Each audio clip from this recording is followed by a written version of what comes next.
Hello and welcome to this week's episode of Brim Scenarios. It's me, Emma. With me as always is Milk, a guy who's here. It's me. And joining us this week is Jams from the Pandemonium Institute. Jams, how are you Hello. doing? I'm good. How are you guys? Great. It's a day. We're glad to have It you is on. Indeed a day. Woohoo. I'm so excited to be here. We're going to talk about a great character. I know a character that you are going to have a lot of insight into, and I think a character that a lot of people really like and waited for a really long time. It was sort of a low-key kind of out there in the ether character, and that is the Hermit. Hell yeah. I love the Hermit. The Hermit is so weird and good. And I'm glad it's been released. Just because we needed, a character that made you go, how many outsiders is too many outsiders to put on a screen? And that is the Hermit. Yeah, I mean, there's a guy, a friend of mine in Melbourne who made a script. I don't think it has literally every outsider, but it's damn close. It's got like 12 or 13. It basically has inverse outsider, and he was like, as soon as the Hermit came out, it was a good day for him. So the Hermit's ability is, of course, you have all outsider abilities, -0 or -1 outsiders, and its flavor text is in the lost and forgotten places of the earth, the Souls-like backends. So that's why, if anything has ever been a strong defense of the traditional 4 outsider script format, it's the Hermit. But also, maybe it goes on the 13 outsider scripts, too. I've seen a lot of people experimenting with like different outsider counts and putting the Hermit on and trying to kind of figure out how it works. I think, there's a couple of things. I put in our notes for this that there are no jinxes for the Hermit. And usually we talk about jinxes here. There are no jinxes for the Hermit, but maybe, Jams, if you could just sort of speak to the complications that could arise if you, for example, just throw this out there, you have a Hermit lunatic drunk. Could be complicated, to adjudicate. I've certainly run that. It was fun. I'm aware you have run that, Emma. I love that you have run that. That's the true spirit of Clocktower, really. That's right. I love this. This is like my favorite. I'm so excited to talk about this genuinely. Because I think the thing with jinxes, and I'm going to take a step back first and talk a little bit about like design philosophy, because I mean, presumably people who listen to this already know the game quite well. I'm hoping that this is no one's like first ever introduction to Clocktower. Maybe it is. Who knows? Here's the Hermit. Yeah. This is the basic character. Play as the Hermit. Just have 13 outside the script. The drunk and the saint and the mutant. Don't worry about it. Welcome to your first game. This is all you need to know.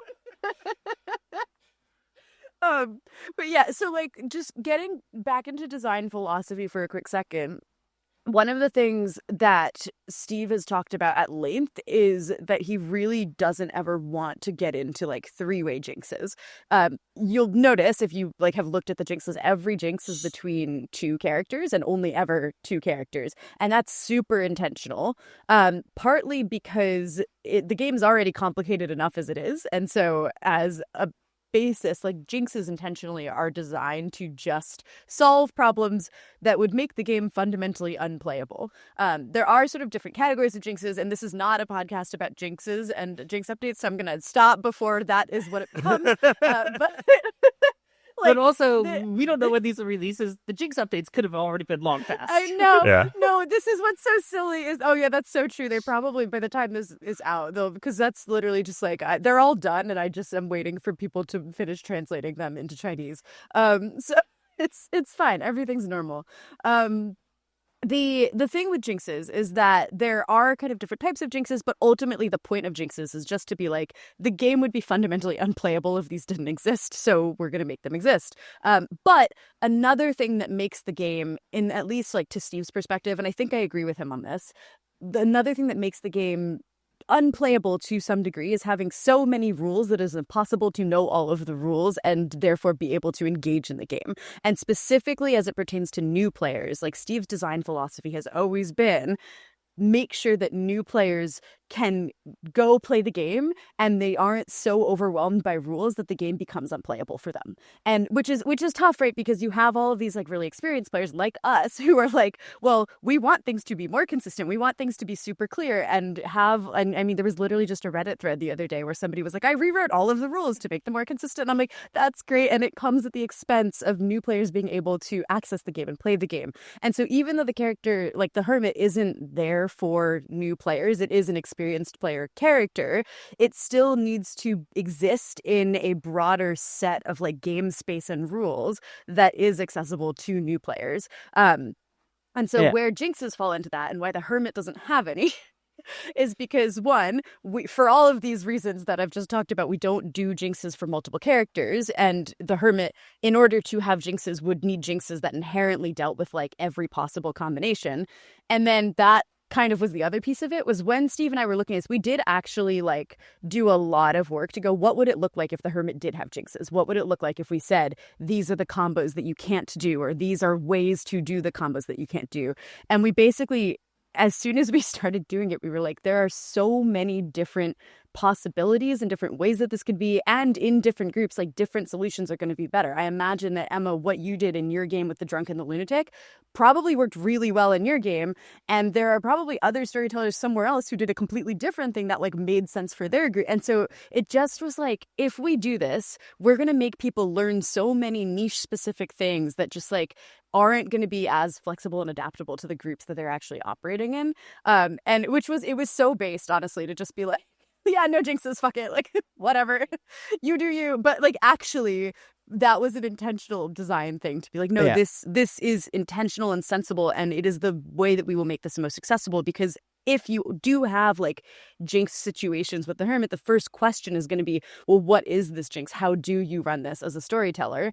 And the easiest thing to do is for the storyteller to just be like, this is how I do it, and then move on and not have to worry about whether or not it's like right. So and this is a really good design philosophy in my opinion. I don't know if anyone else has ever tried to get into Magic the Gathering, which has the exact opposite design philosophy, in their mid-30s for the first time. It's impossible.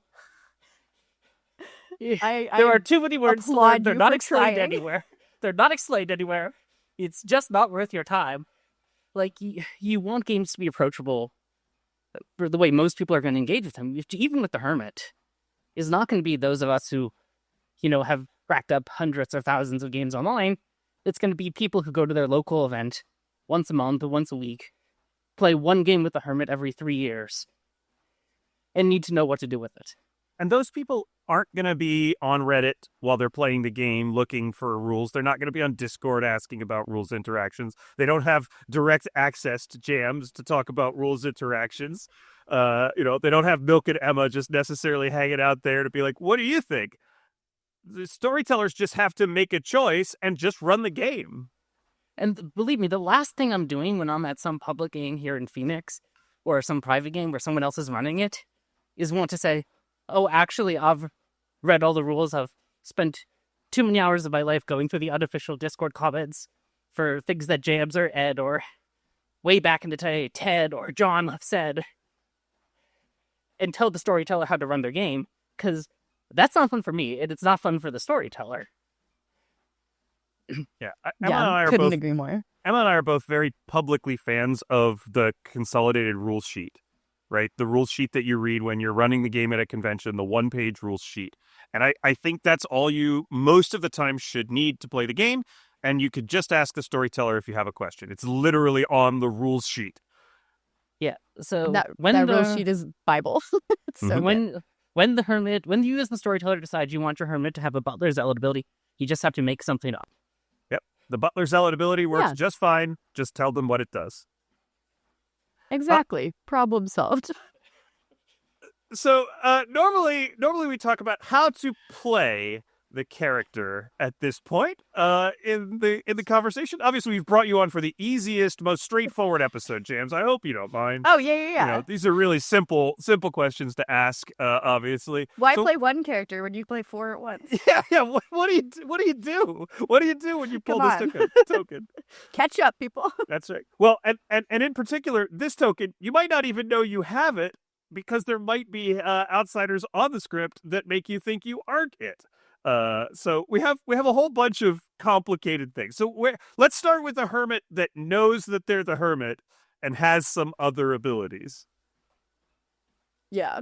I love this, and I do think I completely agree with you. This is going to be a little bit more vague than your standard, like, this is how you play this, because like and what I love about this also, so a little like almanac fun fact, when we write the almanac entries for characters, so you have the character ability text, and then you have the flavor text, and then there's what we call the summary line, which is like a really short line that just says like the character blah blah blah, and just to give you like it's not going to say everything that character does. It might not be like a perfect 100% like rules accurate, like this is exactly what this character is, but when we're designing characters, we start with like what we call the main idea, and that is sort of what the summary line captures. I don't know what words are, but yeah, this is why Steve does the writing and I do the brainstorming. So the hermit says the summary line is just, the hermit isn't really here, and I freaking love this because it works on multiple levels. And when Steve wrote this, I was just like, that's brilliant, because the hermit, when you draw a hermit token, the ability that you have is actually, you have the butler ability, the recluse ability, and the tinker ability, or like you have these other, you don't actually have like the hermit in itself doesn't do anything. What the hermit does is it gives you other abilities. And so I just thought that was really clever as a line, and then also because it's the hermit, and it was also insanely, and I can't believe I have to talk about this, it was a nod to the fact that the hermit can remove itself, which is a thing we can talk about later, and a thing that I still have feelings about, but we'll get to that one in the storytelling we'll section, get to that probably. Yeah. Indeed. So yeah, to not get ahead of ourselves too much, for playing the hermit, I think it's, what's so fun is that it does push you to kind of consider not just like, how do I play this one ability that I have, but like, what does it mean for these abilities to interact with each other? So if you know that you have the saint ability, like normally you're like, okay, there are things I can do to be the saint, and maybe I want to lie about what I am to try and die at night. Maybe I want to just be forthcoming and honest and try and gain people's trust so they don't kill me. Like, there are so many different choices that you make in the context of like having the saint ability. If you then add the recluse ability on top of that, all of a sudden, that calculus of like, what do I want to do to be the saint in this game changes, because now it's not just like, how am I going to not get executed? It's how am I not going to get executed while other people are seeing me as evil? And like, I cannot justify this in the same way. I can't be like, no, see, the empath got a 0, so I'm good. I might be like, no, the empath got a 1, so I'm good, and don't kill me because the game will end and we will lose. Like, it's so much different just to add in one character, and then you add in like a second one, or even more depending on how many outsiders on this game. And I just think it's such a fun, I don't know about you guys, but like when I sit down to play a game, when I get my token, I'm always like, the first thing I do is I go like, how do I want to be this character this game? Because I don't think there's like one thing that's what I love about Clocktower characters, right? Is that they're intentionally designed in a way so it's not just like, oh, this is my ability, so this is the one way that I'm going to play it. It's like every game you can do something different if you want to. And I think Hermit just completely like, because I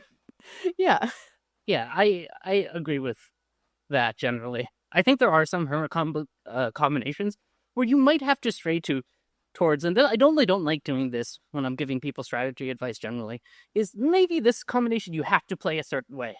If you're the mutant saint, probably have to never clave outsider. I'm sorry. It's not like mutant where you have the choice to try to get confirmed. You don't have that choice. You're the mutant saint. If you're the recluse saint, so true. Maybe you need to be a little more open than you might otherwise be as the saint or the recluse, because there's going to be evil pings generating on you, and if you're executed, you lose. Yeah, and it's also fun when there's something like a puzzle master or something in a mutant, because then you're like, okay, I have this thing that I have to do, and it might be publicly obvious, and I want people to know that this exists, but also, like, if I do, there are consequences. Yeah. And I think some of that, I think this, we don't talk a ton about script writing, but we do talk a little bit about looking for scripts that feature a character. And I do think some of that's going to go to like, okay, what's on the script? Like when you look at the script, and we can maybe get to that when we talk about storytelling a little bit as well. What's on this script, and how are these outsiders going to work with one another if they're all stacked together? Right? Is this going to be a fun, challenging, interesting, whatever it is you're looking for in your outsider characters, for that player who draws the hermit token? Yeah. And Mutant Puzzle Master, I think, is like a really fun combination if you lean into it, because it's like, you might have critical game solving information and you cannot directly share it. You have to find a way to share it. That's pretty fun. I once tried to homebrew a character like that in like one of my 2 efforts at homebrew, and I was just like, this is too hard to make work. But Hermit Puzzle Master Mutant, I think, probably does it. Yeah. Yeah, I love like seeing the ways and just the different things that people come up with for how the characters can interact. I remember because there's like a lot of outsiders where you're like, oh, it's like I can die. This is so fine. And then there's other outsiders where you're like, if I die, there's a terrible, horrible consequence. And I love putting together like a snitch and a plague doctor. Like, Yeah. like, yeah, and the snitch I can no. Like, yeah, it's just such a fun combination. There's like the catastrophe combinations for outsiders that, like, if you have all 3 of these abilities, you're under a lot of stress. Like, I'm the sweetheart klutz plague doctor. This is fine, and there's others that are sort of very chill. It's like I'm the tinker recluse snitch. Whatever. And I think and finding like mutant drunk saint, and you're like, okay, mutant drunk saint, and you're like, nobody claimed no me one an could ever outsider. suggest their information might be wrong. Guys, my info doesn't make sense. I think it might be the game is over. Game is over. Yeah. So yeah, It's so good. There's a It's lot so of dumb and complexity good. here, Yep. and I think No, actually, I love that because you go. yeah, I was just gonna say, I think Hermit in a lot of ways is I think there's a lot of characters that are like very mechanically enabling characters, right? That have some really like, interesting mechanical puzzle solving things. And I'm not saying Hermit doesn't have that, but I think Hermit leans a little bit more fun haver like character that, really some of the combinations that you can end up with are they're just a blast to have. Even to the extent of like being on a script where you can have multiple of the same outsider ability in play in an interesting way, and so I think that those kind of combinations, combining weird effects with people who think they're townsfolk or think they're the demon in terms of the drunken lunatic, like those are really interesting and exciting things. Yeah. This brings up a really good point to talk about because you mentioned like other players having one of the outsider abilities while the Hermit also has all of them. And that was actually quite a late change to the Hermit. I don't know how public this is, but for a very long time. I wasn't going to bring it up because I didn't know how public it was. Yeah. Oh, well, everything is fair game. It's fine. But yeah, I feel like once characters are released, it's like awesome to talk about like how they got to where they are. I think it's really interesting and cool. So yeah, very happy to get into that. But yeah, the Hermit, for a long time, the setup text was not -0 or -1 outsider, but it was there are no other outsiders. So the Hermit, if there was a Hermit, just replaced every other outsider. There were no other outsiders, and that was that. The reason that we decided to change it was actually because of bluffability, which is like one of many things that we're looking at when we're designing characters, but specifically with bluffability, like an evil player, specifically the demon, needs to be able to claim that they are a character and not be just immediately like outed because mechanically that's not possible. And in like a base 1 or base 2 outsider game, if you were claiming Hermit and there were no other outsiders, but there were other outsiders because Hermit was a bluff, you just couldn't be the Hermit. And we played a hilarious game in London like last year, I think, where there was an evil player bluffing Hermit, and there were like 3 other outsiders in this game. And there was an atheist on the script, but it was Dom from NRB, and he's just going, I'm the Hermit. And like everyone else was just like, no, literally, like I'm this outsider and I'm that. Like all of the other outsiders were in just agreement that like Dom was super evil, and he's just going, well, it's an atheist game, it's fine. Like it was just so blatantly like that doesn't, no, you're just evil, man. And so like from a bluffability standpoint, it was just unbluffable to have a character whose setup ability was like, nope, no one else is an outsider, and which changed the way that it worked. And so Steve was like, I think I want to resolve this by removing an outsider. And so we tried it with both just like straight up -1 outsider, and then ultimately went with the like maybe there's not minus outsiders, but the idea is that like generally the Hermit should be the only outsider, but you have that flexibility for bluffing. And if there are like reasons why there should be more than one outsider, if you have a strong enough town and like you think it's a balanced enough game, it's totally fair to have multiple. But yeah, I think like this is something where the content has skewed it because outsiders are fun. So like on the content side of Clocktower, people rarely use the -1 outsider because outsiders are fun. option on So the Hermit. true. But like in quote unquote real games where they're not being produced to entertain people, I would almost always just knock off that extra outsider. Yeah. Not all the just time, have because the that Hermit. creates the same blockability issue, but yeah, I think it's all about balance, right? And being like you're storytelling for your players to have fun. Yeah, that's the intent. But when playing the Hermit, the minus with the fact that normally you just remove an outsider is relatively important. Yeah, I think because so. it does give you a part of the puzzle to solve. Yes. Oh my God. I remember actually, this was back when it might have been like right before we released The Hermit. I was running a game with our Melbourne group, and I had my friend Ethan was the Hermit, and it was like mutant and some other shit. I don't remember what the other, but mutant is the important one because he just right away, he's like, I'm the Hermit. What are you going to do? And so I killed him.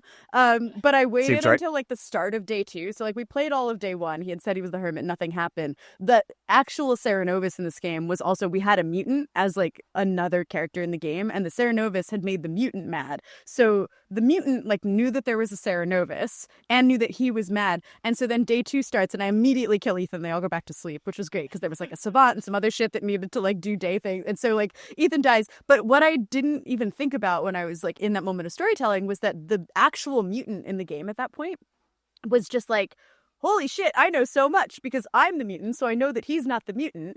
I'm Cerenovus mad, so I know that he wasn't, so like he's super confirmed good as the Hermit specifically. Oh, that's what it was. He also had Plague Doctor. So the Hermit, mutant, Plague Doctor, whatever the last thing was, he breaks madness, and then I used the Plague Doctor to make him Ceri mad that he was the mutant. So brilliant. He couldn't claim I Hermit, love he it. had to claim mutant, and it was just so dumb and silly. But yeah, I do think like getting back to the actual like when you are the Hermit, it's so valuable to think about like who else is claiming to be an outsider in this game, who else is trying to put out there that like that's part of what they are, because I know that my ability might have subtracted one, and why is there another one? Like what's going on with that? And it is such an interesting thing in a way that I think other good characters don't really get to do that, because the only like minus outsider characters I think are evil. Basically. Yeah, Godfather, Vigor, Trunk. Yeah. If you want to think of it that way. Yeah. Kazali, I guess, technically. Mm. Typhon, I guess. Yeah, Not really like, what Kazali's trying to do. Lord of Typhon, dependent, yeah. Not really what they're trying to do, but I guess. Sometimes an accident happens. Yeah. Whoops. Yeah. Yeah. Oh, yeah. Yeah. So I just kind of had one other thought, which I'm kind of interested in, and it's kind of based on a game that I played recently where I was the Hermit, and I was a Hermit, lunatic, recluse, tinker. I think, yeah, tinker, and the seamstress had a no on me and another player on the first day, and because lunatic was on the script, I didn't know if I was when I figured out that I wasn't the demon, I didn't know if I was the lunatic or the Hermit. And it left me in this really interesting position where the other person in the seamstress ping, I still didn't know if they were good or evil, because they could have been good and I was the lunatic, or they could have been good and I was the Hermit with the recluse lunatic ability, or they could have been evil and I was just the lunatic, and I had no way to make that determination, mechanically. And it was just a lot of fun from that perspective to like be trying to solve out what was going on, And I think the Hermit enables like some really fun and interesting situations like that. Are they hard solvable from the position of the Hermit's chair? No. Should you do your best? Absolutely. I love that. And I love things like that more generally, because I just think like it is there. I feel like I run into a lot of people who ask rules questions that are like so specific that it feels like what they're trying to get at is like, this game should be solvable in all situations. And I think that sort of, it leaves out that like, this is a social deduction game. And I know we like say this a lot, but genuinely. And I think that's the epitome of it, right? Because from your seat as the Hermit, you're like, I am now forced to make a social read on this other player in the seamstress ping. And like, how how I go about the rest of the game, like, depends on that. Like, if I think that they seem really good and I want to believe that they're good with me, that means that I am the hermit and I registered as evil. But if I really think that they're evil, then I have to be just the lunatic and there might be a hermit elsewhere and like I don't know. And it's just so I love that. I think that's so it's how I play, to be honest. It's like I will make social reads about what I think about other people in the game, and then I'll build my worlds based off of like who I think is good and evil. So if I really am so sure that Emma's good, like I'm just not gonna build the worlds where Emma's bad, because those worlds don't exist to me, because she is good and she has to be, and then when she's evil, like I just lose. But it's fine. That's okay. Yeah. But yeah, I love that. I think Hermit really gives so much space for that because it opens up so many more possibilities. And when you have characters, at least, or for me, when I am in a situation in the game where there are characters that just open up so many possibilities, I'm like, I don't have time for this. I don't have time to build every single different world where like these hermit abilities belong to me versus belong to someone else. Like what I know is that like I have to start somewhere, and I find it easier to start with like I think this person's good or evil than with like, well, in this hermit world then blah blah blah, but in this hermit world then this other thing. And yeah, like, and not to segue too off beat, but just like to the people who want this game to be hard solvable, I've been doing some research into Mafia game theory recently. That's awesome. Because Clocktower game theory doesn't really exist as an academic discipline yet, but Mafia game theory does. And the thing about Mafia is, from a game theory perspective, it should be a 50-50 game, but in real-life experimental conditions, vanilla Mafia with no information, like 67 to 70% good favored. Yep. And that's because that's how powerful social reads are. One of the fun things about Clocktower is it uses information to trick you into ignoring your social reads. And that's one of the ways it generates a much more balanced game state than traditional Mafia, where good just always wins. I love that so much. And I think you it's see it all the 100% time. correct as well. Yeah, you see it all the time, you see right? it all the time. Towns that where, get like, hung as up an on evil player- information that's misinfo or that's a lie or that's a bluff. And then all of a sudden they're like, oh, we're going to kill off of this information because it's information, and completely ignore the fact that the person's just been saying that they're evil for like 3 days. I see this all the time with like, it's for me, it's the difference between players who like really understand like how to like build a world in a game. It's most commonly it's evil players who don't stop to consider like that other people in the town like who they trust. And so you have an evil player who's like building a world, but the world means that like Milk, who everyone good is confident is good, has to be evil, and people just don't buy it, and they're like, well, that it just doesn't work. And it's like you have to realize as an evil player, like you need, like, sometimes you just need to kill the chef because everyone knows the chef is good. It doesn't matter that the chef's not getting more information. No one, this happens to me all the time. It's like people think I'm evil when I'm good. I'll be like the dreamer or some shit, and I get to live for the whole game because everyone is just sure I'm evil, and then I will die as the frame because everyone thinks I'm evil, and it makes such a big difference to like really consider. Anyways, the hermit. Yeah. No, I can rant on this topic forever. We go off on tangents. Kill all the information rolls in Trouble Brewing, and then they're left with them and 3 outsiders, and everyone's like, yeah, we've known it's a barricade the entire time. The person claiming townsbook is evil. Yeah, no shit. Yep. Yeah. You had to kill those outsiders instead of the fortune teller. Sorry. Yeah. What's more suspicious in Final 3 than a fortune teller who's still alive? Oh Nothing. my God, yeah. It's such an interesting thing because I think for a long time I was just like, because I love the puzzle. That's like what I get out of Clocktower. I'm like, I want to solve a puzzle and hang out with my friends. I'm like, if I solve the puzzle and lose, I don't care. Like I can lose, but I want to solve the puzzle.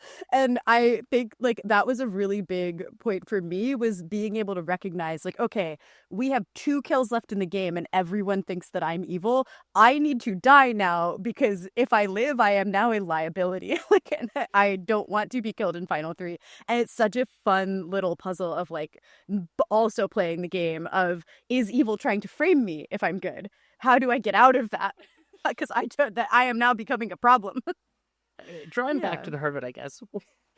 We've been on a slight tangent about Clocktower theory. But drawing back to the Hermit, I think like the relevant thing for this is, yes, focus on the fact that the intention of the characters and other outsiders probably removed, and use that to solve a puzzle. But don't get distracted by it. Do the normal things you need to do to solve the game as a good player who doesn't have direct information. Unless you're the puzzle master. In which case, also do that part. Avoid exploding at a bad time for your team if you have a bunch of negative abilities.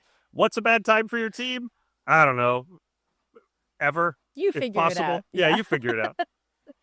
I will say the never is definitely, I do feel like when I get like a plague doctor or a barber token or something, that is very much the challenge accepted that goes off in my brain of like, ooh, like new goal, live forever. Like, it's kind of fun. And I think Hermit is that just like cranked up another notch. We actually talked about this with Barber a little bit in a previous episode of the podcast, where we talked about how a lot of people are in a hurry to yeet themselves as the barber on day one and try to get killed on day one. But it has the net downside, especially on Sex and Violets, of really disrupting a lot of day one useful, powerful information. Things like, clockmakers can get disrupted, dreamers can get, there's a lot of information that it disrupts. It's better to get killed at a time that's, advantageous for your team, or it's better to get a kill at a time that's advantageous for your team. Like maybe after you've killed a minion and the demon only has one place to swap and they have to think about if they want to swap there or if they want to swap other players. And all of that stuff from all of the other outsiders and all the strategy we ever talk about from any other outsider, it applies also to Hermit, is basically what I'm trying to get around to saying. So if you've ever listened to anything we've said or Jams has said or anyone else has said about outsiders, do that stuff too. Hell yeah. So I guess, like, the natural segue from this is, of course, so you get Hermit as a bluff as an evil player. What the hell do you do? I think, if you want to use it, Hermit, maybe you don't like the other two bluffs. It's genuinely, I think it's underrated how tricky of a bluff it is, because I think there's the bluffs that are, like, obviously hard bluffs, right? Like Cannibal and Undertaker and Dreamer. You're like, and Chambermaid. You're like, I have to generate information that seems true unless I'm bluffing like Drunk or Vortox Game or something. Like I have to come up with information that people will believe and that makes sense in the context of what other people are saying. But with Hermit, it often lands, I think, more in that like Night Watchman territory of like, I might have to convince people that an effect has happened that I cannot do.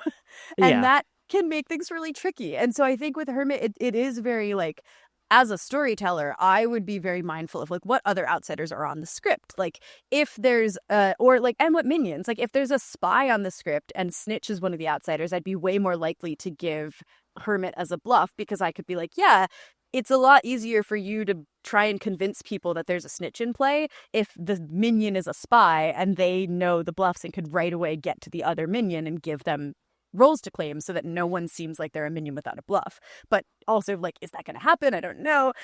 Or like Plague Doctor, if the minions are like Poisoner and like Harpy or something, I'd be much more likely to be like, yeah, like we can mimic that is happening. You can try and convince other people that someone is Harpy mad because they're really pushing on someone in a way that you can't really convince people that like there is a psychopath ability that just isn't isn't happening.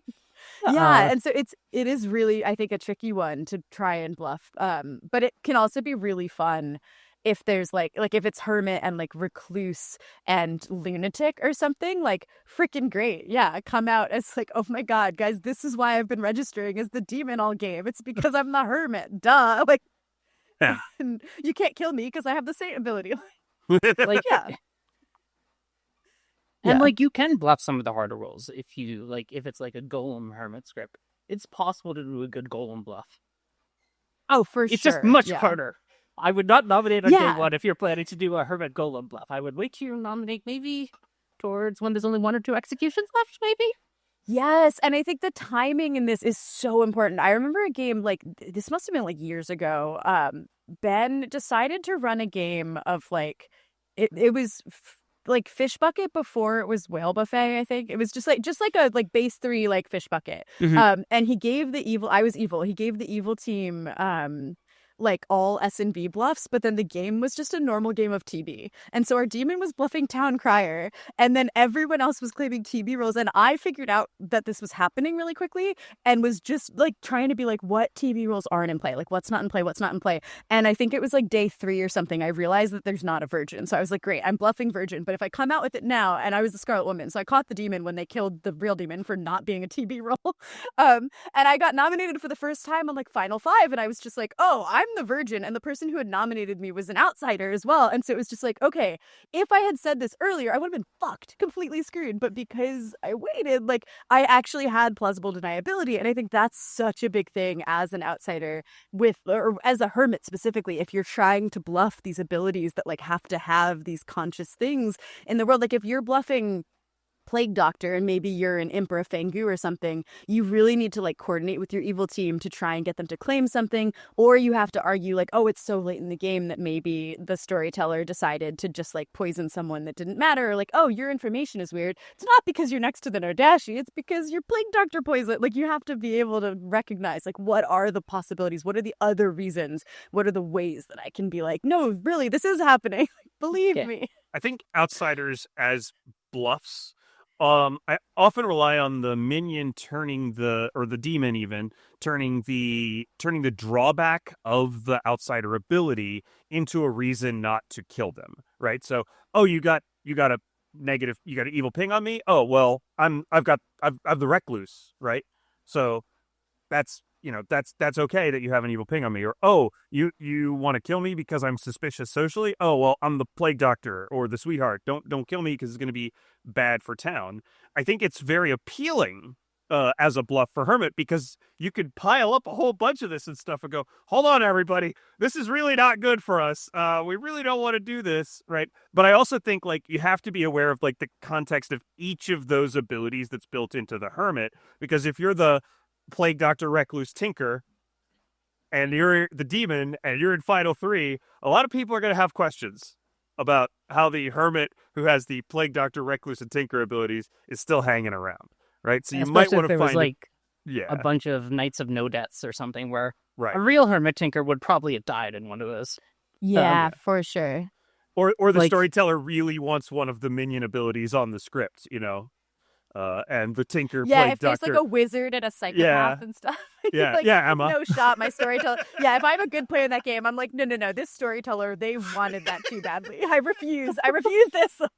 Who is to say whether storytellers may sometimes choose to kill Plague Doctors when they don't necessarily have to, because they enjoy getting the minion ability? I will say that. I will openly say that, because I think it's great and people should do it more. Everyone should do it. The number of games. I remember there was a game where I lived all game as the Plague Doctor, and Ed was so disappointed because he was just like, no, I wanted an ability. And I'm like, that is valid. I am sorry for you. I have ruined your fun. I think when Plague Doctor came out, Patters ran it like in every game for like 3 weeks, and he could not get it to die and give him an ability, and he was so angry that the Plague Doctor kept not dying and not giving him an abiliity. It's funny. I'm just like, oh, Mrs. Plague Doctor, you're dead. I have the Vizier ability now. This is fine. Yep. I think one of my greatest accomplishments as a demon was in a game that we were running here in Sydney in playtest. I somehow killed Alana, the Plague Doctor, on night 2. And it was because she was bluffing something like completely, I don't remember what she was bluffing. It wasn't Plague Doctor for sure. And I was just so surprised because I was bluffing Amni and Era was storytelling, and he was like, he just started doing this weird thing where he was putting this stuffed frog like around the circle and like pointing it at people and then eventually writing messages. And because it happened like starting from night 2, I just like said it was my Amni ability. It was so dumb, but I was like, this is great because he took Wizard. And I was like, yeah, I'm so happy for you. It's Plague Doctor is so good. And yeah, obviously when you're bluffing it, like that doesn't work. But if you're bluffing something else, like, hey. Bluffing silly stuff in person is the best. Oh, it's so fun. It's that's been one of the things actually, if people have I'm going to regret this instantly, but I do think like one of the things that we've been toying with in character design is like, what is space that we haven't gotten to yet? Like, what are things that we don't have a character that engages with this mechanic or that like touches this thing yet?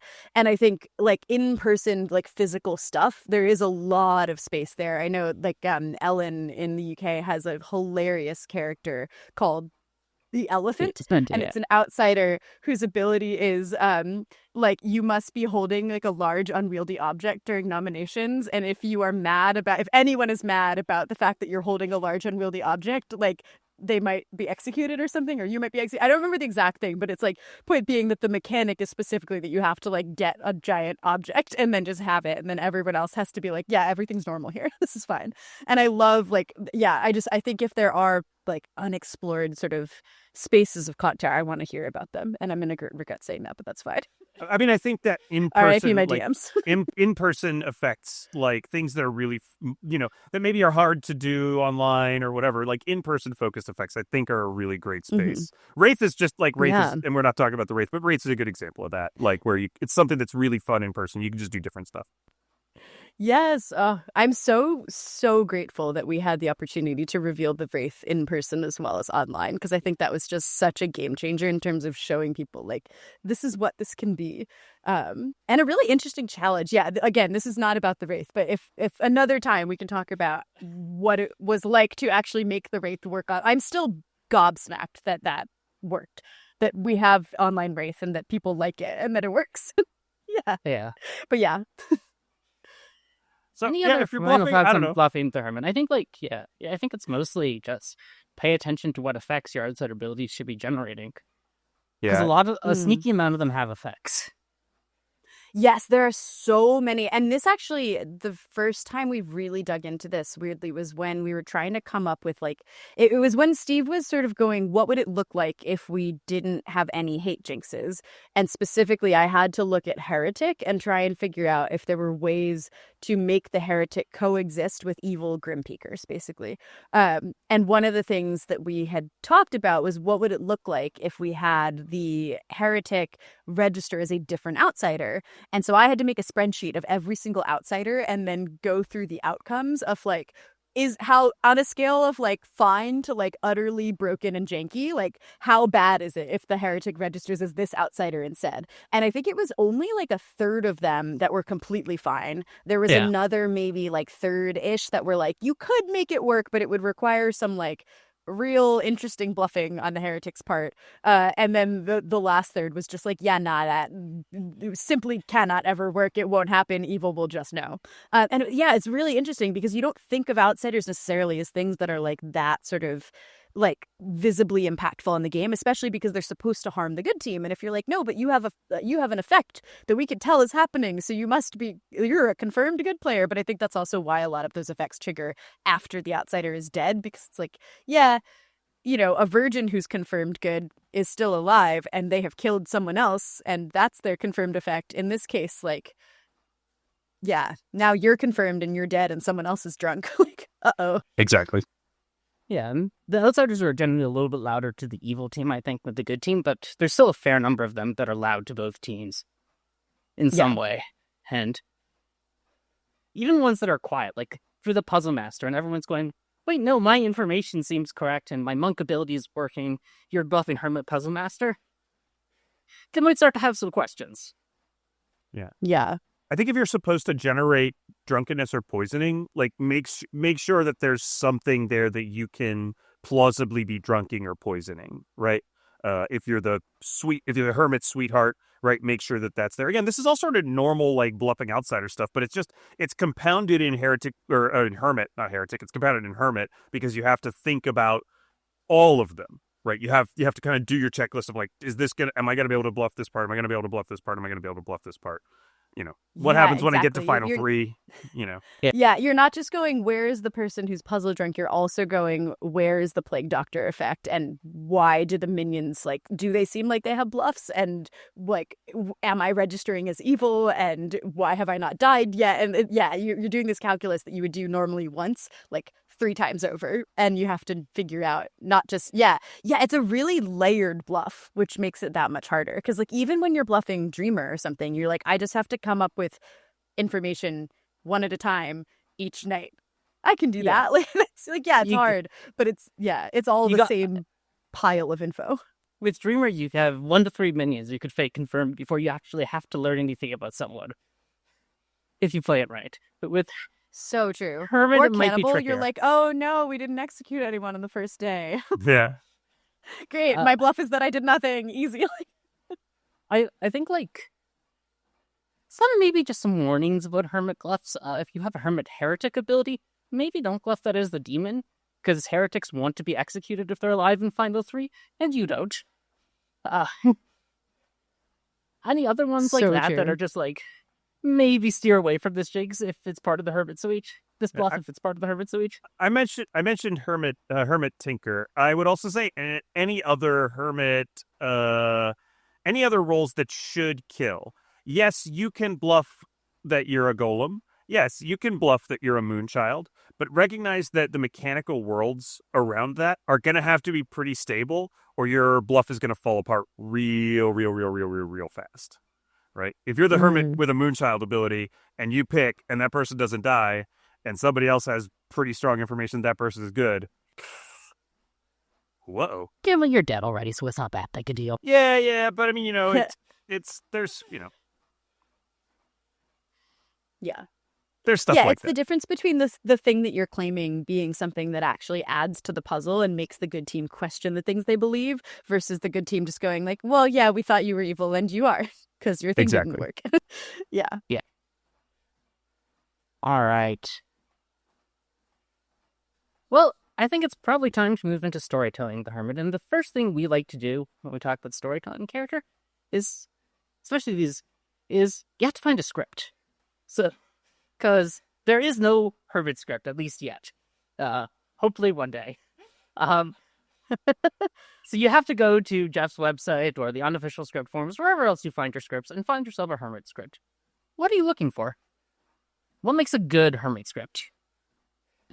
I think the first thing that I look for with Hermit, and this almost feels like a cheat of an answer, but genuinely, if I see Hermit, I am immediately looking at what the other outsiders are on that script to be like, what is this combination? Is this the first thing is this fun? Like, if I was a player in this game, would I have fun having these three abilities together? And if I wasn't the Hermit in this game, would I have fun thinking about how a player with these three abilities interacts with everything else, like with what I am and with what other people are on the script? So I think that's for sure. I also, as soon as I thought about like looking at the script, I remembered, I was like, yeah, we did this whole thing where Steve was like, I want to redo the sort order, which is just the order that characters are listed on the script. And I specifically was like, can we put Hermit first? And that's because when you're looking at the script, just from a like simplicity and like ease of access perspective, if there's a Hermit, you want to know about it right away. You want to be like, is there a Hermit? And if you're the Hermit, you want to be like, okay, I'm this. What else have I got? And so, yeah, that's why Hermit is first, because it's easier that way. But yeah, which is nice, because then, you go to Jeff's Scripts website and you say, okay, Hermit, what else? What is this? And yeah, so that's for sure the first thing that I'm looking at. I don't know if that strikes true for you guys as well. Or... I think so. I'm also going to look for roles that have obligate outsider manipulation, specifically things like Baron and Fangu that force you to add a character, not that give you the option to add or remove. Having additional outsiders. Again, we talked a little bit about how Hermit wants to kind of be maybe the only outsider in play. Yes, it can remove an outsider from play. Yes, it can remove itself, which we could probably talk about in the near future. But if you're going to end up with a positive outsider account that includes the Hermit and other outsiders, there's going to potentially be some interactions there that could be problematic, especially with things like a sweetheart, where, the Hermit sweetheart dies and then the sweetheart also dies and a lot of information is messed up. And also maybe you're in a Baron game with a Hermit and a Hermit sweetheart and a sweetheart. And so there's not many townsfolk. And I think, repetitive effects from something like a plague doctor as well. If you're going to have obligate outsider manipulation additions, having two plague doctor abilities go off, sometimes it's really fun, but sometimes it's sort of redundant and there's not that much for you to do with that second plague doctor ability. Especially by the point where they're both dead in the game, it might feel unbalancing. So I would just think about like looking for things like Baron, Fangu, things that, do require you to add outsiders. I think I actually want to push a little bit as well on the point that you've just made about like thinking about the duplicate, because that's such an interesting piece. And I remember actually this was quite early in like Hermit testing specifically. I wanted to know what happened if you put drunk with Hermit, because no one had done it yet. So I was like, I'm going to write... Well, they've done it now. They've absolutely done it now. George's drunk klutz Hermit script, for people who are looking for good Hermit drunk, that's script great. Is so funny because no one knows, if you have a townsfolk token, you might be the klutz, and so everyone has to klutz pick. It's so interesting and good. But this was back, like, it was I don't know, like a year plus ago. I have to find it, but I did actually before this. I went to go find that script. The script is called "Come Hither, Kazali," in spite of the fact that it does not have a Kazali on it. Don't remember why, but yeah, it was the first time that we had really played with like Hermit and Drunk, and it was really good. It was super simple. It was like Recluse, Tinker, something. Oh yeah, it was Recluse, Tinker, Drunk. So just like really simple. It was like you think you're a townsfolk, you might register as evil, and you might die at any time. Just really, really simple, sort of like the most basic like little hermit package with a drunk.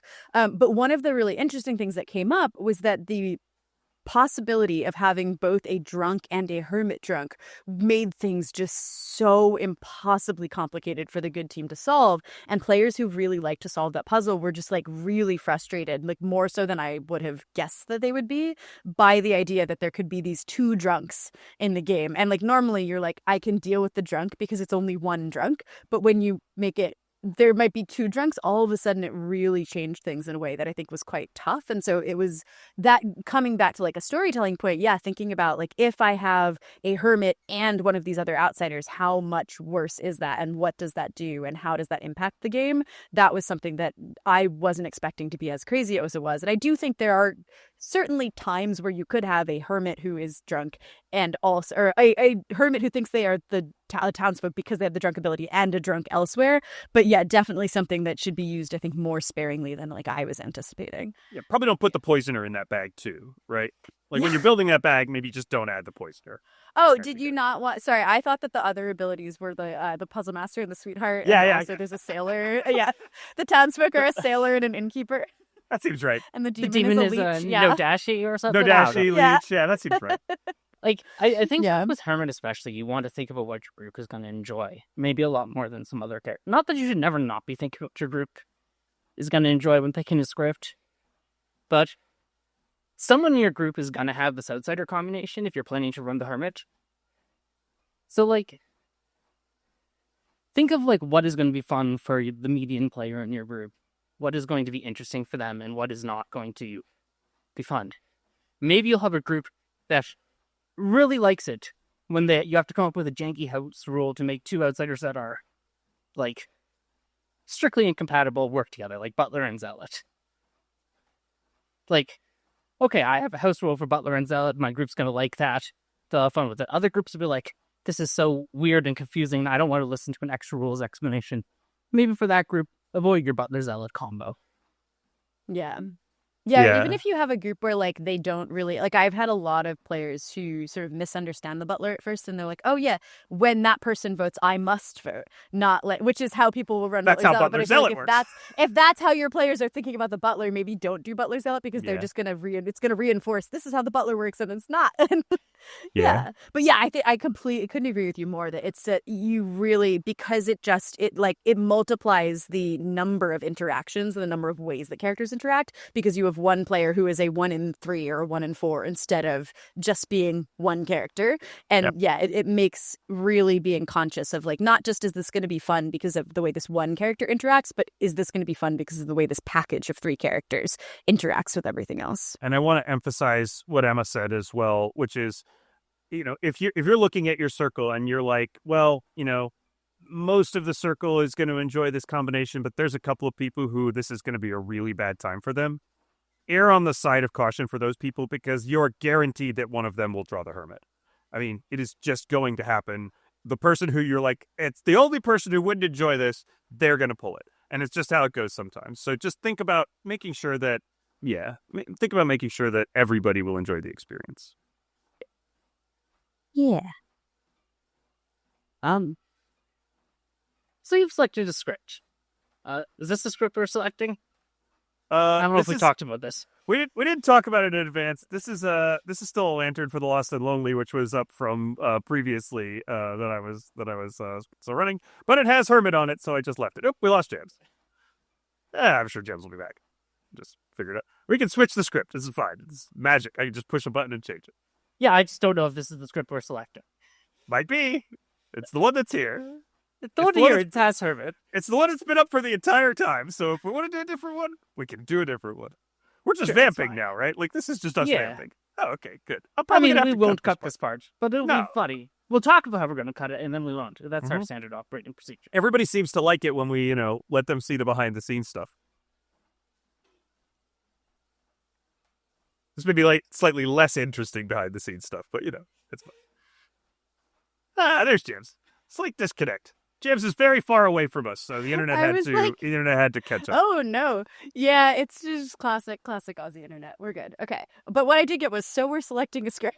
So we're selecting a script, and this is the script that I happen to have up for other reasons, but it does have a Hermit on it, so we can do this one if you want. Great. This is A Lantern for the Lost and Lonely by Ember and Axios. And it's a decent enough exemplar script. It's got a Hermit on it. So yeah.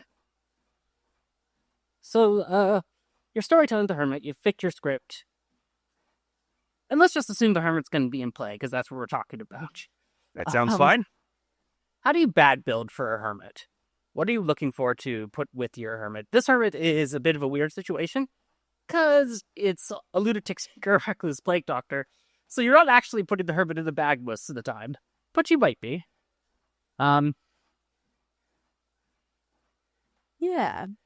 I think when I'm putting a Hermit in the bag, the first thing I'm looking at is what are all of these abilities? And I don't know if I necessarily start with should I also have another outsider?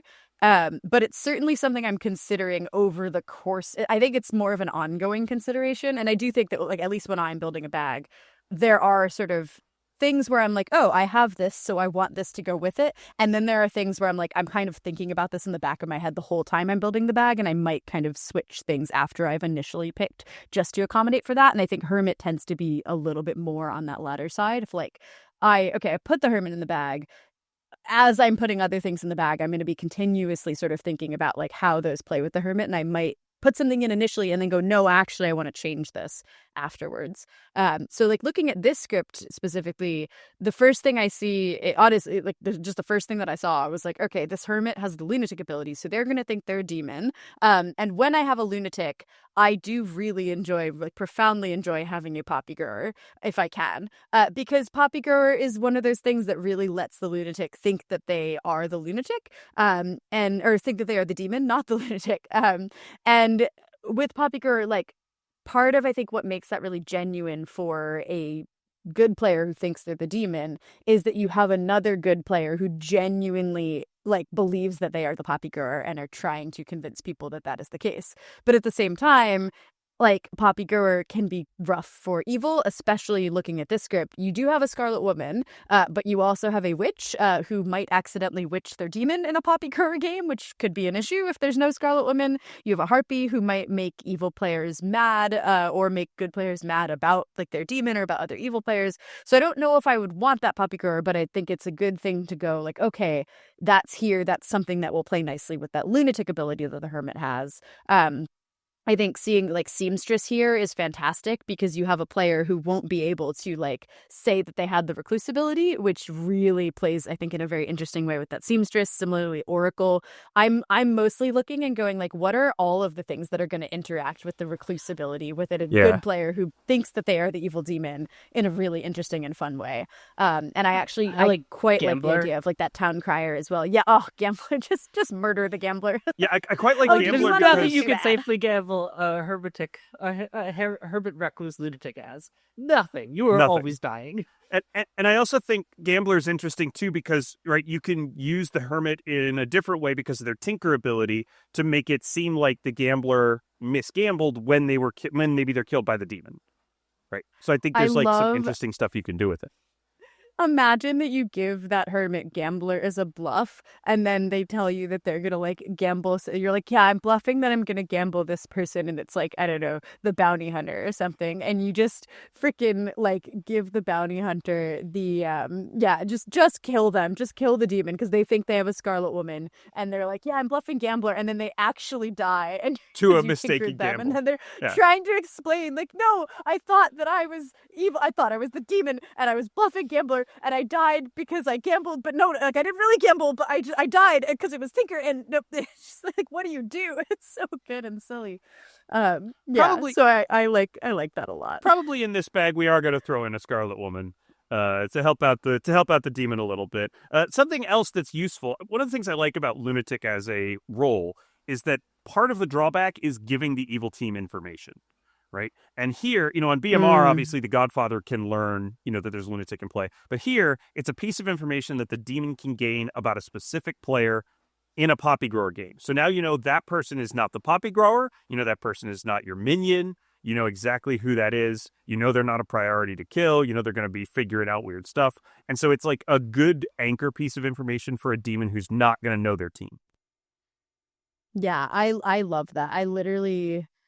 I ran Stowed Away like 2 nights ago at Sydney Games, and that was exactly what I was thinking about as I was building the bag. I was like, I want this to be a poppy grower game. The demon's going to be a Vig, so I need to make sure that I have enough outsiders so that I can still have a lunatic to give them someone. And then, of course, someone dropped out of the game like right after we had wrapped. Like they just didn't. They went over. They were like, oh, there's too many players, so I'm just going to look at what characters you're putting in the setup. And then it turned out they had been counted in the numbers. So it was. Oh no! Anyways, disaster. It was fine. It actually worked out. It did work out because I was like, oh, I can just take out the person who was going to be lunatic and I'll just make her a traveler instead. So instead of, I was like, I had to wake her up on the first night and be like, you're not actually the imp. You're the evil apprentice. You have the Cerenovus ability. And she was like, what? Like, what's Don't worry happening? about it. It was fine. I was like, don't worry about it. It's fine. So we've made it work. But getting back to this. I think, Scarlet Woman on this for sure, if we're putting that Hermit in the bag. Because also, if you think you're the demon and you die, and there's not a Scarlet Woman on the script or in the bag, you're like, oh, I was the lunatic. Everything is fine. We don't if want you that. die and you think that you had a Scarlet Woman, you are now a dead good player who is playing to protect the shit out of somebody who isn't on your team. And that's amazing. Seems like a good drawback for an outsider to create. Yeah. Yeah. I also think Banshee on this is really interesting. Partly because at least the way I understand this ruling, I think Banshee says if the demon kills you, which intention-wise is like if the player who is the demon points at you and kills you. But what I kind of like about this is that if there is some way for, like, let's say the Hermit points at the Banshee and then the real demon follows, you're like, okay, oh my god, I have killed the Banshee and like I register as the demon, like what's happening? But if you pointed at the Banshee or if you pointed at somebody else and then the Banshee died, I think it would create a very interesting thing of like, wait a second, how did this happen? It's like an alarm bell, right? That goes What's off. going like, on here? Something's wrong. Yeah. I also really like just Banshee with Yagabavel in theory, just because of the small possibility the Banshee might have to trigger during the day. Oh, Day Banshee is delightful. I was thinking about that. Somebody recently, it might have been you actually, Emma, it was like, if the witch is holding the little monster and they have witched the Banshee and the Banshee nominates, does the Banshee go off? And it's just like, what a I joy. hope so. What a special moment. I We're don't all know waiting why to find not. out. But one day it will happen. It'll be so cool. One day it'll happen. It'll be the most amazing. Let's throw that Yagababble in there, right? Because we can decide on demon later because the Yagababble's going to be the Hermit lunatic anyway. So I love it. Yep. What else? I think like Fortune Teller on this is quite funny as well because they will get yeses on the lunatic. The Hermit. Mm-hmm. Because the Hermit lunatic recluse. Yep. Yeah, but I think I will say Bounty Hunter on this is actually quite interesting because I think depending on your setup, if you have a setup in which the lunatic and or hermit genuinely believe that they are evil and are playing for the evil team, I think if you also have on top of that an evil townsfolk who knows that they are evil and is trying to figure out how to play for the evil team, all of a sudden when you're thinking about voting distribution in a 12-player game, if you have 2 players from the get-go who think that they are evil and are playing for evil instead of like a 9v3 sort of situation with an unknowing majority, you have a 5v7 on votes right from the start. And when it only takes 6 votes on the first day and 5 of those votes are people who think that they are evil and playing for evil, I think that can be really rough for good because literally if you kill a good player on the first day and then a good player dies that night, the next day voting is effectively 5v5. Things right and that's day 2 on day 2. And so I think that's one of those things where you do want to be really careful. Like if you're giving your hermit some tools to be able to figure out, like, wait a second, I'm not evil and I need to be playing for good, and figure that out early, then you could have a bounty hunter in play. But I think it can be very, it can quickly get out of hand and become difficult for the storyteller to balance, is more where I'm going with that. Yeah, extra evils or people who think they're extra evils can be real tricky to balance. Yeah. I think this bag probably needs is a starts knowing to give the town something to work from. So I think probably a Shigenja is pretty good here. We'll put in the Shigenja. Let's put in a Poisoner for a hot second. And then let's make the decision, the big Hermit decision, which is, are we actually going to stick with this -1? Or are we going to take away a townsfolk and put in as an outsider? I think with what are we just going to remove the Hermit? Because we can do that too. Oh my god. I literally had to go back. I just typed Hermit into my notes to be like, where is the notes where I wrote down all of the logic that Steve and I talked about for why that exists. And we can save that. But to answer the question, I think in this setup, at least for right now, I'm leaning towards using the -1 outsider on the other outsider to put in an extra townsfolk. Assuming that if we have a poppy grower, I think I would put in the extra outsider. But if we don't have a poppy grower, then I would do the -1 and have just Hermit. I think you said it because the other fun backwards thing of what you intended, but yeah, I agree with you. Oh, probably, yeah. With the poppy grower, you probably don't want the extra outsider. If I have a poppy grower, I want just the Hermit. Yeah. If I have a poppy grower, it's going to be worse for evil, so I want just the Hermit. Yeah. Yep. We know how words work. But yeah, if we don't have a poppy grower, I think I'm okay to have 2 outsiders in this game, sort of as you would. The poppy grower is sort of your extra townsfolk that's replacing the outsider. Yeah, I think so. But yeah, I'm looking at this and I think, like, with the Hermit, one of the things that can be really interesting, and especially because this Hermit has the lunatic ability, so unless we give them outsider bluffs, which I would not be inclined to do in this situation, I would absolutely be giving the evil team an outsider bluff in this game. And I would probably be giving the demon recluse, to be honest, or plague doctor, and going, you claim outsider, you're going to be the only outsider claim in this game. And you're going to realize that when you learn that you have a lunatic, you're going to be like, wait a second, if I've gotten an outsider, like if I was the demon and I got an outsider bluff on this script, and then I was told, like, no, because you're lunatic, I would be like, oh, I bet that's a Hermit -1, and I can claim outsider, and no one else is going to be claiming outsider, and the only negative outsider mod on this script is Hermit. So in a base 2 game, I'm going to look so good just by being the only outsider claim. So that, I think, is a really interesting place to start for evil. And even that, like, having that degree of, like, bluffing space is, I think, enough to merit just having 1 outsider, because that's the balance of it, right? Is like, yeah, you take away the outsider, but you also give evil the potential to look super, super confirmed by being the only outsider claim in a base 2 outsider game. Yeah, it's the vigor mortis advantage. It's the vigor mortis advantage, but on an outsider, right? Something I think about a lot is just, like, outsiders by their nature end up with a weird amount of social trust. There's lots of reasons for this, because a lot of people ignore the recommendation of the rulebook to always give 2 townsfolk and 1 outsider to bluff the evil team, so the evil team doesn't bluff outsider enough. Some of them are, like, confirmable.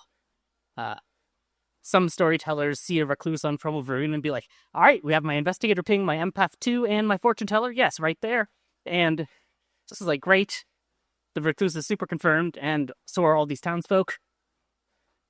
But that does mean outsider bluffs can be incredibly sneaky powerful for evil, especially when you have something like a Hermit who doesn't know they're the Hermit, and the outsider who's going to be open is going to be really open. Yeah, I think outsider bluffs are criminally underrated, so I absolutely love that. And I think Hermit with a lunatic or Hermit with a drunk, like, any reason why the outsider count might be obfuscated and the person who is really an outsider doesn't have the tools to talk about it, even like Hermit Mutant. Yeah, it's just so powerful, because you could literally go all game as the demon just claiming to be an outsider, and people aren't going to bat an eye, because they're going to go, oh, I had this game a couple weeks ago, actually. Ed gave me a recluse bluff, and I was just like, without skipping a beat, I was like, that's mine. I am taking that. I am bluffing recluse. Of course I'm bluffing recluse. And I was in Ben's investigator ping with my actual wizard, and Ben was just like, well, it's not jams. It's like, great. Done.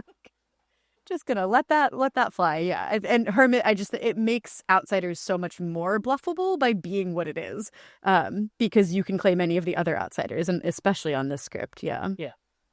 All right, Emma, you want to send the characters out? We'll look at the Grim as a whole. Yeah, I think we'll just turn this Oho back into the Hermit now. There you go.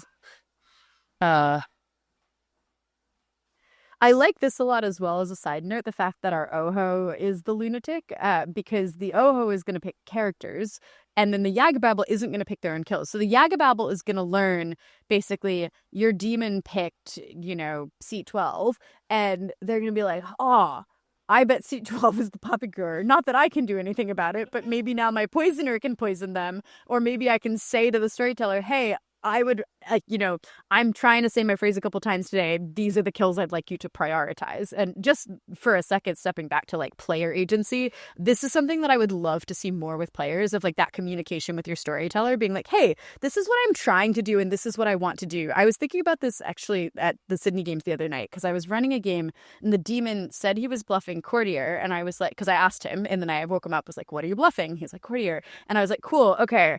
I really want to give the savant information that like uses the evil player's bluffs in the information, but he didn't tell me like when he was planning to use his ability or like what he was going to like say he had drunk. So I didn't learn that until he came out publicly like many days later. And so I ended up giving the savant instead just a statement that was like, the librarian saw 2 good players, or the exorcist picked a good player. But I was like, I wanted to be able to like support you more. And how do you do that? You tell the storyteller. And so getting back to this, looking at this, I'm like, if I'm the Yag, I'm absolutely going to the storyteller and saying, hey, I think that seat 10 is the Hermit instead of the lunatic. And so I want you to try and get, like, please, like, show them as evil at any chance. Or I think that they probably picked Poppygur, they probably picked Bounty Hunter. And so I think that this person's the Bounty Hunter, and please use that when you're, like, doing the kills for me. Like, there's just so much space there for that to happen. There's also a traditional recluse problem in this particular game, because we have a fortune teller and a town crier. Fortune tellers detect potential demon candidates, and town criers detect potential minion candidates, right? So that's something to be aware of as you're scrolling through the list of a million Hermit abilities is, hey, I still got to do the basic recluse thing of not necessarily showing this person as both a minion and a demon. And with Town Crier, you can be a little more judicious if you want to, like, say, frame the Shigenja as a minion, and one day the Poisoner nominates with the Shigenja, the next day the Hermit does. Right. You can use the Hermit there. Oh, yeah. I would recommend not being, like, trigger happy with a Hermit recluse and just registering them deal to everything, because that gets weird. Yeah, and it makes them kind of confirmably good. Like a recluse, like any other recluse. I do think there is also the timing aspect, where if you wanted to make them look like a Scarlet Woman, you could have them register to like the Town Crier early, for example, as a minion, and then later stop registering them and be like, now they register as a demon. Which would be really sneaky, because then they're going, oh, like the demons die like the Scarlet Woman because they weren't a demon, now they are the demon and they're definitely evil. And the whole time they're just the poor Hermit. Yeah. But yeah, also just strongly agree with, please communicate with your storyteller when you're eating. Oh, yeah. We did a mailbag recently where we answered the same question in the same way. But please, as a storyteller, I am trying to balance the game towards a way which means I want to use evil abilities, which includes the downside of good abilities, to help you. If you try to hide what you're trying to do from me, I cannot do that. And that makes me sad. And then you lose, and that makes me sad too. As a storyteller, I can liberally be more helpful to the evil team the earlier in the game it is, because your advantage isn't as strong because the numbers advantage is still against you. The earlier in the game I know what you're kind of doing, the easier it is for me to help you. If I know if there's 3 good and 3 evil alive, and you're now telling me what you're bluffing and what I can do to help you, I'm a lot less likely to be able to do it, because I now have to look at the overall balance of the game, not just what's going on with your team. So true. So let the storyteller know what you're doing. Just have a little, hey, by the way, I'm doing this thing. It's easy. The next thing I wanted to do was just ask like a few like maybe weird situational things about what you might do with the Hermit ability in this setup. So maybe it's like day 3 and something like this has happened and then the Hermit gets executed. how are we going to use the Plague Doctor ability this Hermit gives us in a situation like this? Oh, all the evils are still alive. The poppy grower is dead. So I'm looking at this, and my first thought is like, evil's doing pretty freaking well. Yeah. However, the fortune teller is still alive. And let's just say, for the sake of this, that the poisoner figured out who the town crier was really early and was like, "Yep, happy. I'm just gonna poison." So the town crier has just been poison locked. Just for the sake of like trying to figure it out. So I'm looking at this, going, okay, we have a Yagababble who, and maybe the Yagababble has said to me, like, I think it really depends, right? The first thing I'm going is like, has the Yagababble said to me like what they think seat 7 is? Does the Yag think that seat 7 is the Banshee, or does the Yag think that seat 7 is like the bounty hunter or the I don't know, the innkeeper or something? Because that would also hugely impact, because I'm assuming the Yagababble, let's say the Yagababble has said their phrase once, so we're going to kill someone tonight. These are all things that I'm thinking about when I'm looking at the Hermit and going like, what Plague Doctor ability are we taking? There's a lot of really fun ones, to be honest. And looking at this, like, Scarlet Woman, I think is not useful in any way. So I'm probably writing sort of that stealing off. somebody else's function. Yeah, right? they it's still in fact have a super bad idea when there's 3 evils alive in a situation like this, and one of them is a Scarlet Woman, because you'd be giving the other one Scarlet Woman, and then if a demon gets executed, bad things there's happen. 2 demons. Yeah. You basically would have to say, I have 2 Scarlet Womans. They're both going to fire when the Yag is executed. Or you have to say, I'm going to house rule this so that like the real Scarlet Woman gets it first. But then if they die, then the poisoner Scarlet Woman becomes the demon. And yeah, it's just, you probably don't it's want just to tell so, like, you probably don't want to clarify that for the town in the middle of the game also. Yeah. And by the way, guys, I'm just running a Scarlet Woman special role with Plague Doctor. For no reason. I was just thinking of this weird situation where what if I have a Plague Doctor Scarlet Woman ability with a real Scarlet Woman still alive? Oh my god. Here's Yeah, my everything rolling is fine. Carry on. I had to do this in a game where like the players were like quite new to the Boom Dandy, and so they didn't know, and so I had to basically say like, this is what happens if the Boom, because they all were like, well, we're gonna just point at the Boom Dandy if he dies because we point at someone evil, and I had to be like, no, that's not how it works. You point at the person you want to die. Like that's who you point at. But yeah, the I think in terms of the minions, let's go back there. Yeah, I'm looking at this minion list going, okay, I don't really want Scarlet Woman. They already have a living poisoner who's doing a good, like, a balanced amount of damage, to be completely honest. So I don't think it's necessary. Like, poisoning a second player is just going to be, I think, too much at this point. And the Plague Doctor should be a lot. But if the Hermit, like, thinks that they are evil and thinks that they have a Scarlet Woman and is going to continue playing for evil, then I think having another poisoner, like... Agreed. It's a little too poisoning much. The Oracle. The Oracle doesn't need to be poisoned. There's a dead recluse now. The Seams just presumably, let's say, has already used their ability because it's like night 2 or 3 or whatever. So like they don't need to be poisoned. The only things really that I can poison are the Fortune Teller or the Banshee. If I poison the Banshee, they're just going to be like, well, probably that was Plague Doctor poison and that sucks. Whatever. And the Fortune Teller, like, I think is kind of Good's only hope at this point, and Good also doesn't have a voting majority anymore. So I'm happy to not poison that Fortune Teller, especially given that the evil team has plausible deniability. They have a Scarlet Woman still, so the Fortune Teller info isn't going to be as useful. Like, I don't think Poisoner is going to help the evil team as much as it's going to, like, suck for the good team at the end. I feel like if I was a good player at the end and the storyteller was like, yeah, they had 3 evils alive and a living poisoner, and the Hermit thought that they were evil, and I decided to also poison the one remaining source of decent information, I would be like, yeah, fuck you, man. Yeah. Like, what's that? Yeah. You never want to be in a position where the storyteller where, like, the Banshee's been doing really good, and then you're like, I guess I have nowhere else with this poison. So tonight, when I know the demon's going to kill them, I'm going to poison them. That just sucks. Yeah.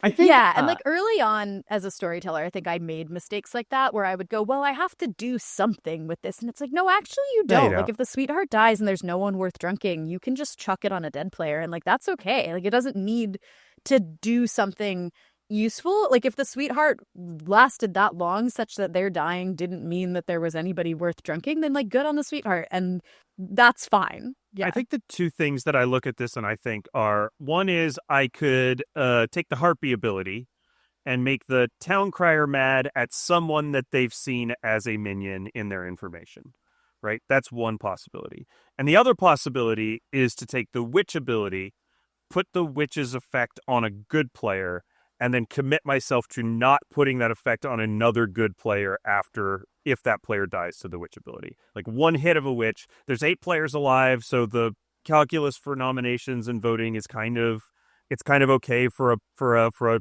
townsfolk to, it's about half an execution for a townsfolk to die here to a witch ability. So the acceleration is not super bad. I think that's probably where I would be leaning for something that's balanced and feels like an outsidery effect, especially when the hermit, I think one of the balance questions about it is the hermit is one outsider. In this case, it's 2 outsiders, right? Like we're using it as like our also our second outsider, but it has a lot of different outsider abilities. And if the lunatic's effect has been super impactful and damaging to the good team, I don't necessarily need the Plague Doctor's effect to also be super useful and damaging to the good team, right? I want this to be a reasonable amount of outsider damage. If every effect on the hermit, like if the hermit has disrupted the fortune teller, disrupted the town crier, disrupted the seamstress, disrupted the oracle, it's also voted with the evil team because it thinks it's evil. It also died to its tinker ability, and it gave the evil team an extra minion effect. That's more than what an outsider does. Like, it's just too much. It's too much damage. Yeah, and I think the other factor I would think about with the witch and the harpy is whether I want the hermit to remain confused about her team down, or if I think good needs them to figure it out. Because the harpy is going to be a lot more solvable as backtraceable to, okay, the hermit died this day, and then the harpy ability showed up. Yep, agreed. Whereas the witch ability could easily have just missed for a few days. Yeah, exactly. Or if you think that hermit isn't figuring it out and you don't want them to, it feels like picking somebody that you think is going to live at least as long as like till final day type situation and just locking the harpy on them. Like I'm looking at this and I think if, let's say the seamstress has a no on like the oracle and the poisoner, how fun to make the seamstress mad that the oracle is the evil one in their ping. Yeah. And then just keep it there for the rest of the game. No, I did run this, I think it was this rip once, where when the hermit died, it was getting close to the end game. Evil was not doing as well as they're showing here. And I was just like, all right, do what I'm doing. Ed, I've heard you solving this game a bunch. You're going to be harpy bad at players you think are good for the rest of the game. Have fun with this. Yeah. Which is perfect, because like then that player has to make a choice of like, how many evil players do I think are alive? Is it worth it for me to come out as mad and suffer the consequences of dying? Like, what do I do? And yeah, it really, I think, makes things quite interesting. So yeah, at this point, I think, and the other thing as well with Witch in particular, I would going back to the conversation we were having earlier about player agency, I would be going, who is the evil team trying to frame? Because I think I often run into this situation in the late game where I become conscious as a storyteller that like, I know who the evil team needs to be framing in order to win the game, but I don't think the evil team agrees with my assessment of what's happening, which like is entirely fair and valid because they don't have all the information that I have, right? Like I know everything. I am the storyteller. I see the grim. They don't have that. And so they might have different reads. Sometimes I just see this where like an evil player decides like quite early, like I'm going to frame Joe. And then like everyone thinks Joe is good, but that evil player is still like really committed to framing Joe. Or like I had a game, actually, in the Sydney games the other night. The demon was just like, I'm going to frame the evil twin as evil, and then everyone's going to think I'm good because I have the correct twin. But everyone thought the good twin was the evil one, and so he just looked like what was he doing? I mean, they ended up winning, and it was a really fun game, but it was just like he was trying to be like, I'm good. Everyone's going to think I'm good because I correctly know which one is evil. But no one thought that she was evil. They all thought she was good. Oh my God. And so it was just so rare that the evil twin wins the social battle.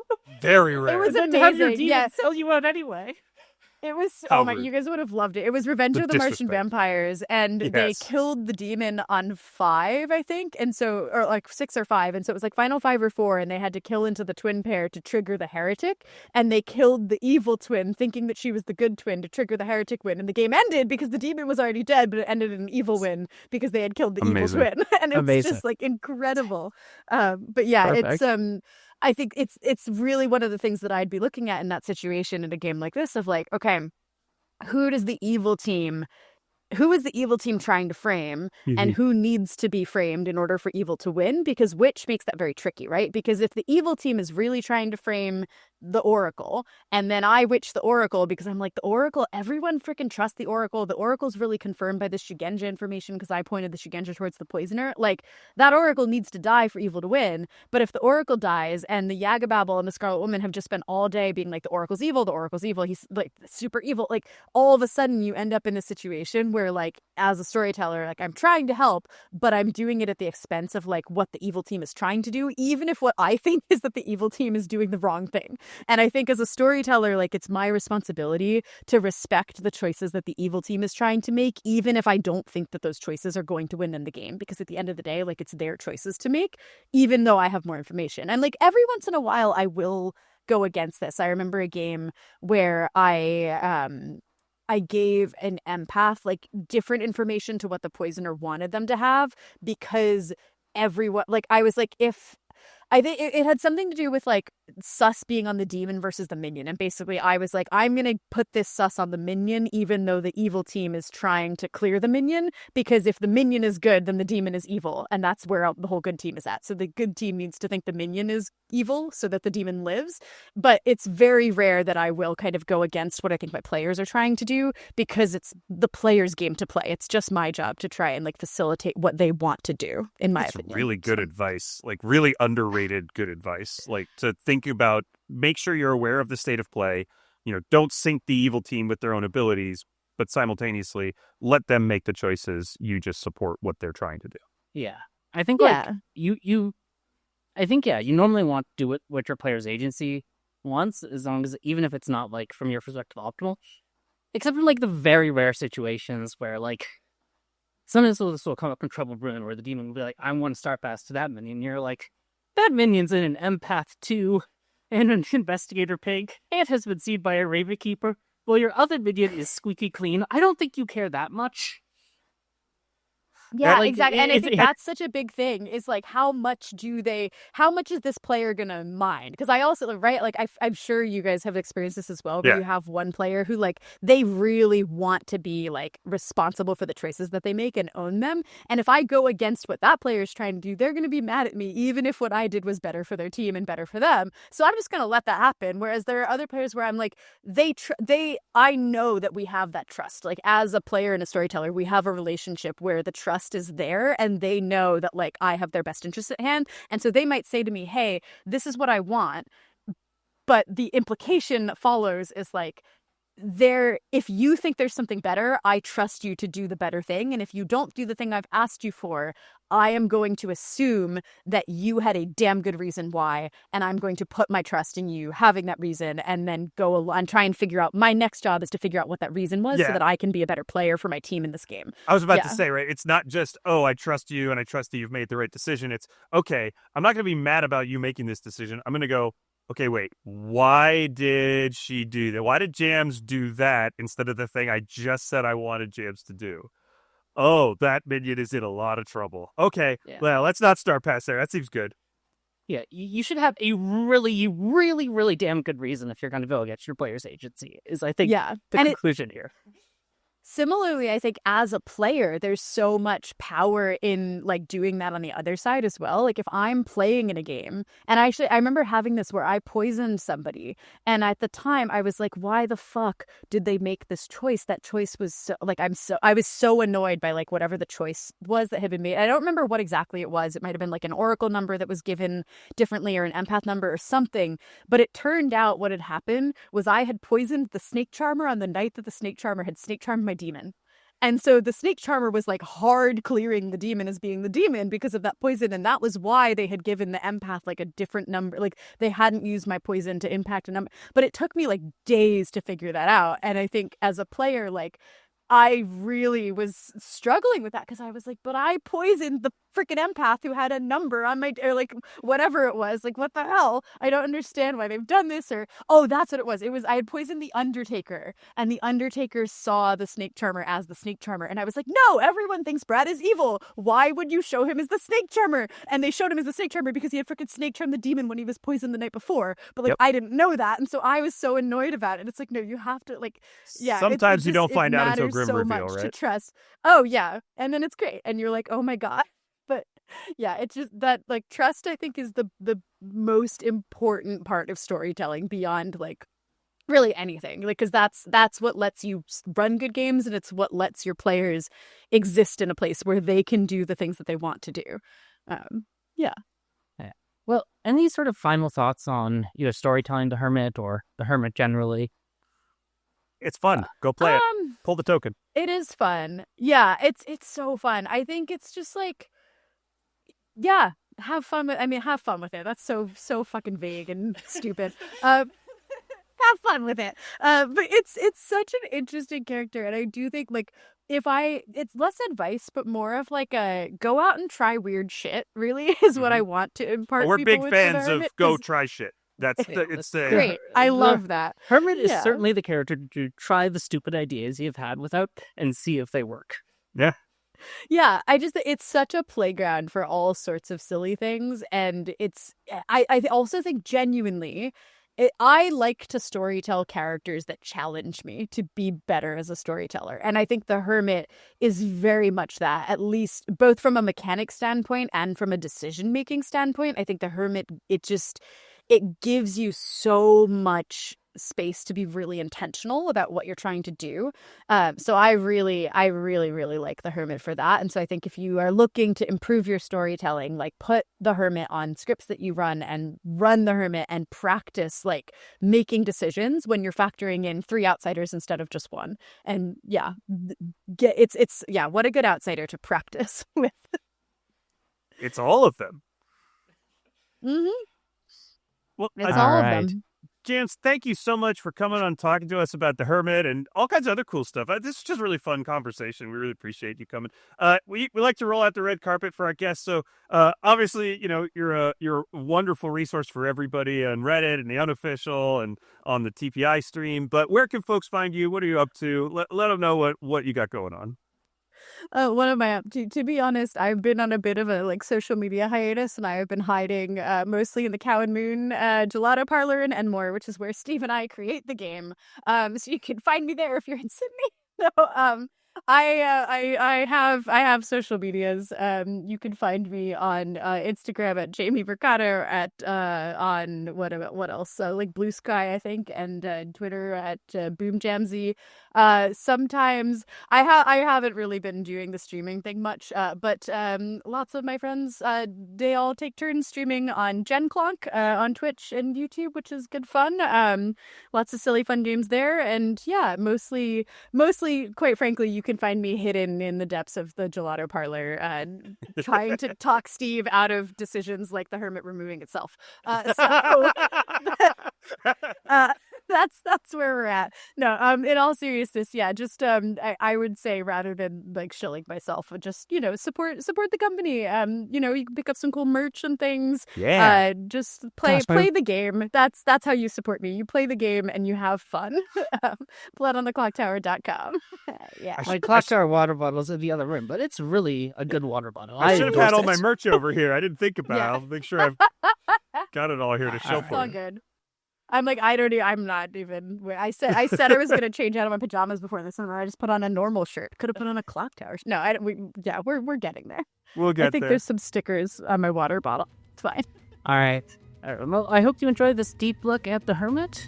Until next time. May your scenarios stay grim.